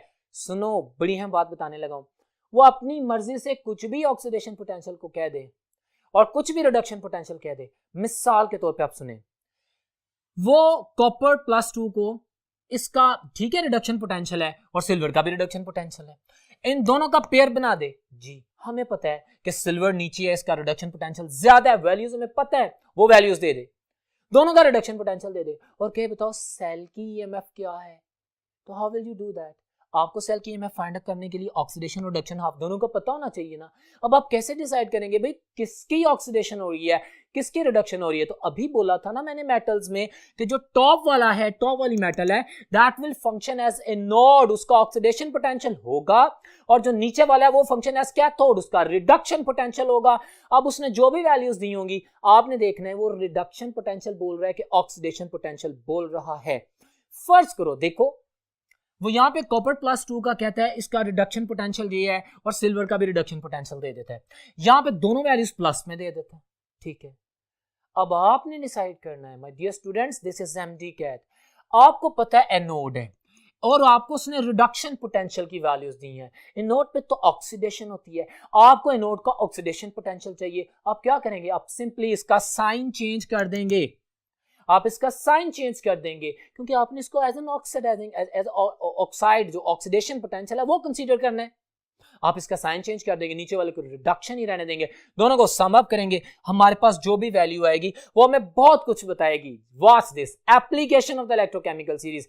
वर्थ इंपॉर्टेंट डिस्कशन के बाद, पॉइंट्स को एलैबोरेट करने के बाद आपके एमडी कैट के सिलेबस में उसने पूछा कि हम क्या क्या कर सकते हैं, इस वैल्यूज का हमें फायदा क्या है। तो मैंने हाईलाइट किए हैं जिनको मैं भी एक्सप्लेन कर रहा हूँ। Watch this application of the electrochemical series, ये जो मैंने सारी बातें की हैं, मुझे feasibility of a chemical reaction पता चलती है। अभी मैंने एक लाइन बोली कि मैंने ई सेल कैलकुलेट करना है, मैं कैथोड और एनोड की वैल्यूज को प्लस करता हूं या रिडक्शन में से कैथोड में से ऑक्सीडेशन पोटेंशियल माइनस करता हूं। सेम है, मेरे पास electrode potential of the cell आता है, अच्छा सेल का पोटेंशियल आता है, सेल का पोटेंशियल आता है। अगर तो वैल्यू पॉजिटिव में आती है, अगर तो वैल्यू पॉजिटिव में आती है तो रिएक्शन इज फिजिबल, अगर नेगेटिव में आती है तो आप कहेंगे नहीं रिएक्शन इज रिवर्सिबल, ये फॉरवर्ड नहीं जाएगा, ये रिवर्सिबल रहेगा, यानी रिएक्शन नहीं होगा। क्लियर है? तो ये हमें फिजिबिलिटी ऑफ द रिएक्शन के बारे में भी बताती है इलेक्ट्रोकेमिकल सीरीज। इसकी डिफरेंट कैलकुलेशंस हैं। अब हम चलते हैं नेक्स्ट बोर्ड पे और देखते हैं कि वहां पे क्या है। सो नेक्स्ट बोर्ड में मूव करते हैं। वेल डियर स्टूडेंट्स, अभी ये बात कर रहे हैं कि हम इसकी एप्लीकेशन की, तो मैंने कहा calculation of the EMF of the electromotive force जो होती है गैल्वेनिक सेल की, उसकी बात कर रहा है। हाँ ना, जब हम सेल्स को ऑक्सीडेशन ऑफ रिडक्शन ऑफ को ऐड इन करेंगे, उनके पोटेंशियल को सम अप करेंगे, standard reduction potential standard oxidation potential को जमा करेंगे, तो जो भी वैल्यू आएगी चाहे नेगेटिव चाहे पॉजिटिव, उसको ईएमएफ फोर्स कहते हैं, इलेक्ट्रोमोटिव फोर्स। ये हमें बताएगी रिएक्शन होगा या नहीं होगा, करंट फ्लो करेगा कि नहीं करेगा, क्या करंट की डायरेक्शन क्या होगी। क्लियर है? तो ये सारी चीजें हमें इलेक्ट्रोकेमिकल सीरीज से पता चल सकती हैं। इसकी बेसिस पे एमडी कैट में बड़ा सिंपल क्वेश्चन आएंगे। ओरिजिनल केमिस्ट्री हुई थी जो भी मैंने एक्सप्लेन की, उनको ज़हन में रखिएगा। बाकी हम जब कंपैरिजन करते हैं relative tendency of the elements, जो मैं अभी बोल रहा था, कौन सी मेटल ज्यादा रिएक्टिव है, कौन सी नॉन मेटल ज्यादा रिएक्टिव है, किस मेटल की टेंडेंसी ज्यादा है किसको रिप्लेस करने के लिए, कौन सी मेटल किस मेटल को रिप्लेस नहीं कर सकती, कौन सी नॉन मेटल किसको रिप्लेस कर सकती है, किसकी रिएक्टिविटी ज्यादा है, कौन किससे रिप्लेस हो सकती है, ये अभी मैंने ये वर्डिक्ट्स बोले थे। सिंपलेस्ट वे में इलेक्ट्रोकेमिकल सीरीज को डिफाइन करके सारी चीजें हमें पता चल सकती हैं। तो ये भी है। और बाकी देखिए रिएक्टिविटी कौन सी ज्यादा रिएक्टिव है, हमने वर्ड्स बोल दिए। एक्सट्रैक्शन ऑफ द मटेरियल्स के बारे में बताती है। माय डियर स्टूडेंट्स, रेलेवेंट है, एमडी कैट के सिलेबस में हाईलाइट नहीं किया गया, बट मेरी बात गौर से सुन लें। इलेक्ट्रोकेमिकल सीरीज मैंने आपको दिखाई जी, उसमें अभी मैंने फिर सेल्स की भी बात की। हमारे पास इलेक्ट्रोलाइटिक सेल्स भी होते हैं जिसमें नॉन स्पॉन्टेनियस केमिकल चेंज को with the help of electricity conduct करवाया जाता है, करंट यूज होता है, केमिकल चेंज फिर होती है। और गैल्वेनिक वोल्टिक सेल में मैंने बताया कि स्पॉन्टेनियस केमिकल रिएक्शन से करंट प्रोड्यूस होता है। अब जब हम मेटल्स को एक्सट्रैक्ट करते हैं, हमारे पास अल्कली मेटल्स हैं, हमारे पास ट्रांजिशन मेटल्स हैं। इलेक्ट्रोकेमिकल सीरीज में आपने देखा कि सिवाय जिंक के तमाम ट्रांजिशन मेटल्स शी से नीचे हैं, स्टैंडर्ड हाइड्रोजन इलेक्ट्रोड से नीचे हैं, उनका रिडक्शन पोटेंशियल ज्यादा है, they have the tendency to gain electrons. Okay, और जिंक में और बाकी अल्कली और नॉर्मल मेटल्स हैं, रिप्रेजेंटेटिव मेटल्स जो हैं जिनमें एक आयरन भी आ गया और जिंक भी आ गया ऊपर में, Fe+2 और जिंक। इनके अलावा हमारे पास वो ऑक्सीडेशन पोटेंशियल ज्यादा रखते थे, have the tendency to lose electrons. सुनो, अगर आप लोगों को ओर्स में से, नेचुरली अकरिंग ओर्स में से मेटल को एक्सट्रैक्ट करना हो तो ये pattern of down cell use करते हैं, या आपके पास जो नेल्सन सेल है, जो इलेक्ट्रोलाइटिक सेल आपके सिलेबस में दिए गए उनको यूज करते हैं। डाउन सेल में आप सोल्यूशन नहीं यूज करते, आप मोल्टन फॉर्म यूज करते हैं, और जो नेल्सन सेल है उसमें आप सोल्यूशन यूज करते हैं। यहां पे सारी केमिस्ट्री क्लियर होती है। स्टैंडर्ड हाइड्रोजन इलेक्ट्रोड यानी पानी का सोल्यूशन अगर यूज करेंगे, उसमें हाइड्रोजन है ना। बट डियर स्टूडेंट्स, अगर आपने वो तमाम एलिमेंट्स जो कि स्टैंडर्ड हाइड्रोजन इलेक्ट्रोड से अबव हैं उनको उनकी ओर्स में से प्यूरिफाई करके निकालना है, तो you will use the molten form of their salts. आप उनके सोल्यूशन हरगिज नहीं लेंगे, क्योंकि अगर आपने उनका सोल्यूशन ले लिया तो कैथोड पे हाइड्रोजन जाएगी, मेटल्स नहीं जा सकेंगी, क्योंकि हाइड्रोजन का रिडक्शन पोटेंशियल उन मेटल से ज्यादा है। और अगर आपने ट्रांजिशन मेटल्स को, अगर आपने जो इलेक्ट्रोकेमिकल सीरीज में स्टैंडर्ड हाइड्रोजन इलेक्ट्रोड से नीचे हैं, जिनका रिडक्शन पोटेंशियल ज्यादा है, अगर आपने उन मेटल्स को एक्सट्रैक्ट करना है from their ores, then you will take their solutions in the Nelson cell, because when you will use the solution of all those elements which are occurring lower than the standard hydrogen electrode, it means you are talking that these elements have the higher reduction potential than hydrogen. ठीक है, तो then you are going to get them back. अगर आप उनका solution water में use करेंगे तो कोई मसला नहीं, हाइड्रोजन नहीं जाएगी कैथोड पे, क्योंकि उसका रिडक्शन पोटेंशियल उससे कम है, वो जाएंगी और कैथोड पे डिपॉजिट हो जाएंगे, हम उनको एक्सेप्ट कर लेंगे। तो ये पॉइंट भी एमडीकैट में पूछा जा सकता है। तो ये जो जितने भी यूजेस की बात कर रहा हूँ, जिनके ऊपर मैं एनर्जी पुट कर रहा हूं आप लोगों के लिए, you must think on that. Usually MDCAT students got confused about the electrochemistry, that it is very complicated. This is very easy if you just focus on the electrochemical series and my words. अच्छा, अब आगे देखते हैं, हमारे पास कुछ sales की बात कर लेते हैं। आपके MDCAT के सिलेबस में सेल्स की बात की गई, जिसमें फ्यूल सेल पे फोकस किया गया, जिसे हाइड्रोजन ऑक्सीजन फ्यूल सेल भी कहा जाता है। अच्छा, पहले तो मैं ये बताता हूँ कि हमारे पास ये जो बैटरीज हैं ये होती क्या हैं। हम पढ़ के हैं ना इलेक्ट्रोकेमिस्ट्री क्या है, जिसमें conversion of the chemical energy into the electrical energy और electrical energy into the chemical energy convert करते हैं ना। तो बैटरीज हम किस लिए यूज करते हैं कि हम केमिकल चेन से इलेक्ट्रिसिटी जनरेट करें, बिजली हासिल करें, डिफरेंट पर्पसेस के लिए यूज करते हैं। You better not not spending your precious time, watch this. तो मैंने कहा कि ये हमारे पास यूजुअल, आप ये देख सकते हैं, मैंने लिखा है कि modern battery spontaneous chemical change produce current या इलेक्ट्रिसिटी। अच्छा, ये पोर्टेबल सेल्स होते हैं जितनी भी बैटरीज हैं, लीक्लैंचियस सेल भी इन्हें कहा जाता था, फॉर्मली एक नाम है, आपको पता होना चाहिए, सिंपल बातें हैं। अच्छा, टाइप्स में अगर बात करते हैं, ये भी जरूरी है, ये भी एमडीकैट के क्वेश्चन में आ सकता है। प्राइमरी सेल की बात करता है, सेकेंडरी सेल की बात करता है। So what do you mean primary cells? Which are not rechargeable, जैसे घड़ियों के सेल। Many cells you better know, जैसे खिलौनों के सेल रिचार्जेबल नहीं होते, और जो सेल रिचार्जेबल होते हैं they are called as the secondary cells. Very simple, you better know. अब उसमें जो हमने बात करनी है, जो हमारे MDCAT के सिलेबस में फोकस्ड है, that is fuel cell, that is rechargeable, it means that is secondary cell. अब देखें, मैंने इसके कुछ पॉइंट्स लिखे हैं जो कि MDCAT में पूछे जाएंगे, आपको भी पता है, हमें भी पता है। मैं लेड एक्यूमुलेटर की बात नहीं करता, मैं निकल कैडमियम बैटरी की बात नहीं करता, मैं सिल्वर ऑक्साइड बैटरी की बात नहीं करता, मैं सिर्फ उसकी बात कर रहा हूँ जो हमारे सिलेबस में है। तो फ्यूल सेल, ये आप जानते हैं रिचार्जेबल सेल होता है। सेकेंडरी सेल हो गया, इसमें जो इलेक्ट्रोड्स हैं, जो इलेक्ट्रोड्स हैं किसके बने होते हैं, इंपॉर्टेंट पॉइंट है, मैंने हाईलाइट किए हैं, ताकि अभी आपको मैं इसके बेनिफिट्स भी बताऊंगा, इसके डिसएडवांटेजेस भी शेयर करूंगा, then you will get the idea about that. तो भाई मेरे पास देखें, हमारे पास ये जो फ्यूल सेल्स की केमिस्ट्री है, ये पोरस कंप्रेस्ड कार्बन से, ये इससे इलेक्ट्रोड बनते हैं और उनके ऊपर प्लैटिनम को इंप्रेग्नेट किया जाता है, वहां पे डिपॉजिट किया जाता है, इंप्रेग्नेशन ऑफ द प्लैटिनम, ताकि ये एज अ कैटलिस्ट काम कर सके। Impregnated platinum function as catalyst, MDCAT का क्वेश्चन है। Electrodes are made up of the compressed carbon, और कार्बन की कौन सी एलोट्रोपिक फॉर्म होगी, जो कंडक्टर है, वो कौन सी होती है, कोल नहीं, डायमंड नहीं, ग्रेफाइट, ऑफ कोर्स ग्रेफाइट। सो यहाँ पे ग्रेफाइट से ही मुराद है, जो कार्बन की बात कर रहा है, that mean the conductor form, got it. अच्छा, उसके बाद है इलेक्ट्रोलाइट, इसमें अल्कलाइन पोटेशियम हाइड्रोक्साइड होता है, याद होना चाहिए, एमडीकैट में पूछा जाता है, मैंने अलग-अलग कर दिए। दूसरा फ्यूल, इसमें कौन सा यूज हो सकता है, हाइड्रोजन यूज होता है। नॉर्मली हाइड्रोजन आपकी बुक में हाईलाइट किया गया है, आपकी बुक में यह भी लिखा गया कि बाकी फ्यूल्स कौन से हैं, वो मैंने हाईलाइट किया क्योंकि एमडीकैट में पूछेगा, आपको डिफरेंट वेरिएशन दे देगा, which one of the following is the fuel या Which one of the following is the anode in the fuel cell? तो जो फ्यूल है दैट इज एनोड, इसमें जो ऑक्सीजन है दैट फंक्शन एज कैथोड। याद रखिएगा एमडीकैट के हम क्वेश्चंस हैं, आपके सामने ये बातें क्लियर हो जाती हैं। सिंपल बैटरी है लेकिन चीजें जब पूछता है तो कंफ्यूजिंग हो सकती हैं। ऑक्सीजन फंक्शन एज कैथोड, बाकी hydrogen, hydrogen, methyl alcohol, ammonia they are functioning as anode. Clear है? इलेक्ट्रोलाइट बता दिया, इसके मैंने फ्यूल्स की बता दिया। एफिशिएंसी इसकी 60% एफिशिएंसी होती है, सबसे ज्यादा एफिशिएंसी होती है। और एफिशिएंसी को मिक्स नहीं कीजिएगा इस एमसीक्यू के साथ, दोनों बातें आपकी बुक में लिखी गई हैं, इनको मैंने लिखा आप लोगों के लिए। 75% of the fuel bond energy in electricity, ये जो फ्यूल की बॉन्ड एनर्जी उसकी 75% को इलेक्ट्रिसिटी में कन्वर्ट करता है। ठीक है, तो ये दोनों पॉइंट्स आपने अपने ज़हन में रखने हैं। इसके अलावा भी आपको मैं कुछ स्लाइड्स दिखाता हूं जिसमें मजीद कुछ डिटेल्स आपसे शेयर करूंगा और उसके बाद मजीद एमसीक्यूज की तरफ जाएंगे। जी तो डियर स्टूडेंट्स, अभी आप एक स्लाइड देख रहे हैं, उसमें फ्यूल सेल के हवाले से जो बातें मैंने भी बताई हैं, कुछ और प्रॉपर्टीज लिखी गई हैं, सारी इंपॉर्टेंट, आप इसको सुने, नोट डाउन करें और एमडीकैट के पेपर की तैयारी करेंगे। वॉच दिस, कहता है the fuel cell have the following advantages of the fuel cell. कहता है the fuel cell produce electricity and pure water during the space. हम जानते हैं ना कि स्पेस में पानी नहीं होता, जो एस्ट्रोनॉट्स काम कर रहे होते हैं उनको पानी चाहिए होता है, बिजली भी चाहिए होती है। फ्यूल सेल इतना ज़बरदस्त सेल है कि इसकी वेस्ट प्रोडक्ट वाटर है, वेपोराइज फॉर्म में होता है, हाई टेम्परेचर पे काम करता है, इसको वो कूल डाउन करते हैं और बाद में यूज़ भी कर सकते हैं। तो इसमें वो उसने इसको हाईलाइट किया है। Fuel cells are more efficient, मैंने भी बोला सबसे ज़्यादा एफिशिएंट होते हैं।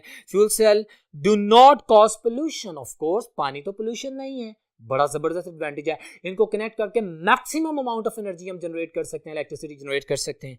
Because the fuel can supply energy continuously so long the fuels are fed into it. ये खराब नहीं होता जब तक इसमें फ्यूल डालते रहेंगे, यानी इसके हाइड्रोजन, नाइट्रोजन, अमोनियम, एथेनॉल और ऑक्सीजन, ये काम करता रहेगा। जितना ज्यादा कनेक्शन करते जाएंगे उतनी ज्यादा एनर्जी जनरेट करते रहेगा। तो कितना जबरदस्त एडवांटेज इसका कि इसमें पोल्यूशन भी नहीं होती और जो चीज बनती है वो प्रोडक्टिव होती है। Got it? तो उसके बाद इसने सारी बातें लिख दी हैं। फिर डिसएडवांटेजेस जो इसके सामने लिखे हुए हैं, limitations of the fuel cell या डिसएडवांटेजेस, बड़ी खूबसूरत लाइन है। High cost of the catalyst used in fuel cell, जारी बात है प्लाटिनम को एज ए कैटलिस्ट यूज कर रहे हैं, मैंने उसको कहा, तो प्लाटिनियम तो बहुत एक्सपेंसिव मेटल है, वाइट गोल्ड है, तो इसकी वजह से इसे कॉमन यूज में नहीं लाया जाता। ठीक है, हालांकि इसकी एफिशिएंसी ज्यादा है लेकिन इसका एक्सपेंस बहुत ज्यादा है, डिसएडवांटेज आ गया। Difficulty in handling the gaseous fuels, of course आपके पास ज्यादातर गैसेस है, मैथनॉल को भी डेफिनेट गैशियस फॉर्म में, हाई टेम्परेचर पे गैशियस फॉर्म में पाएंगे आप, तो उसको हैंडल करना मुश्किल होता है, तो इसलिए ये भी एक कॉम्प्लिकेशन आ जाती है। नॉर्मल बैटरीज में आप देखते हैं ये सॉलिड होती हैं, लिक्विड होती हैं, तो otherwise this problem is.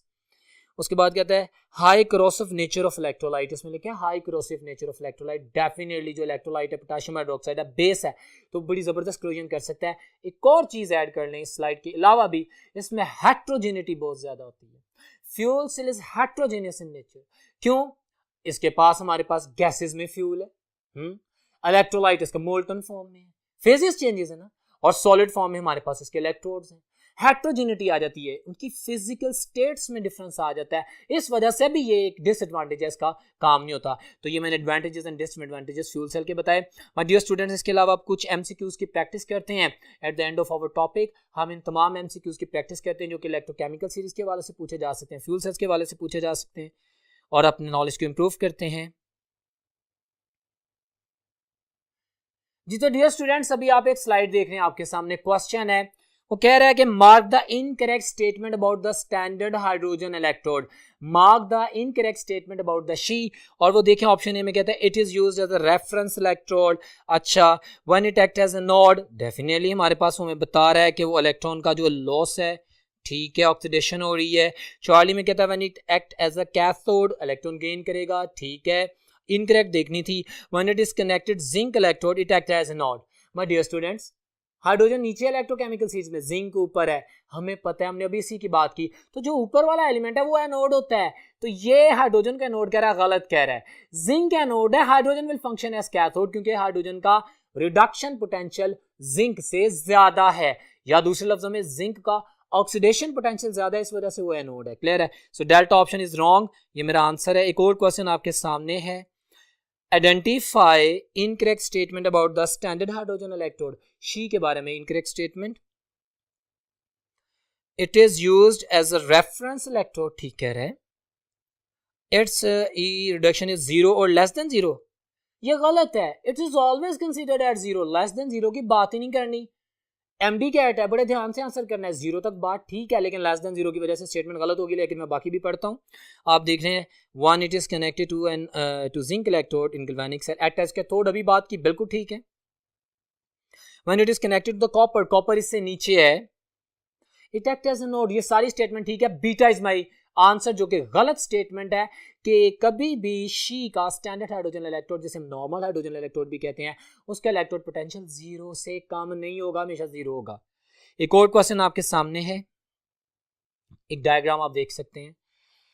Which electrode reaction will occur on closing the circuit? Circuit close करने के बाद, ठीक है, आप ये देखिएगा, this circuit shown in the diagram, ठीक है, उसने डायग्राम बता दिया, जिंक और कॉपर का कॉम्बिनेशन बता दी है। अच्छा, ऑप्शंस दिए हैं, बड़ा खूबसूरत सवाल है, वेरी इंटरेस्टिंग, मैं पढ़ रहा हूँ, जरा गौर से देखिएगा। कहते हैं ऑप्शन ए में कॉपर डिसॉल्व्स प्रेफिशिएंटली। अच्छा सुनो, मेरी बात सुनो, जिंक और कॉपर में ना, जिंक ऊपर है, कॉपर नीचे है। जिंक एनोड है, कॉपर कैथोड है। एनोड डिसॉल्व होता है, कैथोड फैक्टर होता है। अभी मैंने बातें की थी, इसको ज़हन में रखिएगा, क्योंकि ऊपर वाले पे ऑक्सीडेशन हो रही है, जिंक पे, कैथोड पे रिडक्शन हो रही है। अब ऑप्शंस पढ़ते हैं, और मुझे कहता है कि उसने कहा था कि हमें बताओ कौन सा आंसर है, ठीक है। बीटा में कहता है कॉपर डिसॉल्व्स प्रेफरेंशियली, नहीं।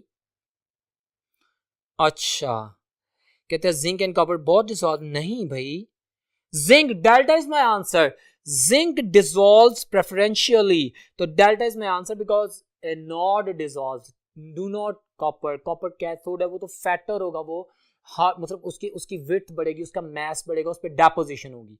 सो डेल्टा इज माय आंसर। एक और क्वेश्चन आप सामने देख सकते हैं, इन एन इलेक्ट्रोकेमिकल सीरीज, वही सीरीज के क्वेश्चंस आ रहे हैं ना, elements are arranged on the basis of pH scale, pOH scale, pKa scale या hydrogen scale. Of course hydrogen scale, standard hydrogen electrode से कंपेयर करते हैं। So delta option is my answer. Slide आपके सामने है, और मजीद डिस्क्रिप्शन भी आप देख सकते हैं, इसके हवाले से कोई भी पूछे जा सकता है। एक और क्वेश्चन आप देख सकते हैं आपके सामने माय डियर स्टूडेंट्स, क्वेश्चन है, mark the incorrect statement about the following terms used in the redox reaction in terms of the oxidation number. Oxidation number की टर्म्स में जो उसने क्वेश्चन किया, अब उसने टेबल दे दी है, इंफॉर्मेटिव क्वेश्चन है। अल्फा में कहता है ऑक्सीडेशन, लॉस ऑफ इलेक्ट्रॉन, उसका क्वेश्चन क्या है, इनकरेक्ट स्टेटमेंट देखनी है। अल्फा ठीक है। बीटा में कहता है रिडक्शन, गेन ऑफ इलेक्ट्रॉन, तो decrease in the oxidation state, बिल्कुल ठीक है, बेसिक डेफिनेशंस जो मैंने बताई थी। रिड्यूसिंग एजेंट में कहता है इलेक्ट्रॉन डोनर, इलेक्ट्रॉन डोनर ठीक है। Substance whose oxidation number increase और remain constant. My dear student, ये यहाँ तक तो बात मैं सही कह देता हूँ कि रिड्यूसिंग एजेंट है, इलेक्ट्रॉन डोनेट करता है, रिड्यूस करता है दूसरे को, लेकिन आगे वो जो स्टेटमेंट बोला है, मैं करेक्ट स्टेटमेंट बोलता हूँ, नीचे आंसर भी लिखा हुआ है कि in fact in the redox reaction oxidation number of the reducing agent always increases. हमारे पास जो रिड्यूसिंग एजेंट है वो दूसरे को रिड्यूस कर रहा है, खुद को ऑक्सीडाइज कर रहा है, अपने इलेक्ट्रॉन निकाल के दूसरे को दे रहा है, उसकी ऑक्सीडेशन स्टेट हमेशा इंक्रीज करेगी। सो ये आपके सामने कुछ क्वेश्चंस थे।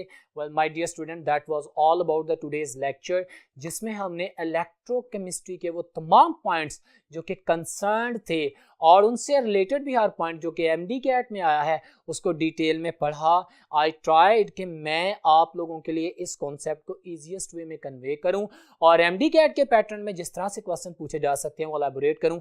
आई होप कि आप लोगों ने समझा होगा, आप इसको याद करेंगे, प्रैक्टिस करेंगे, इसको अप्लाई करेंगे और इंशाल्लाह आपका एमडी कैट का टेस्ट बेहतरीन होगा।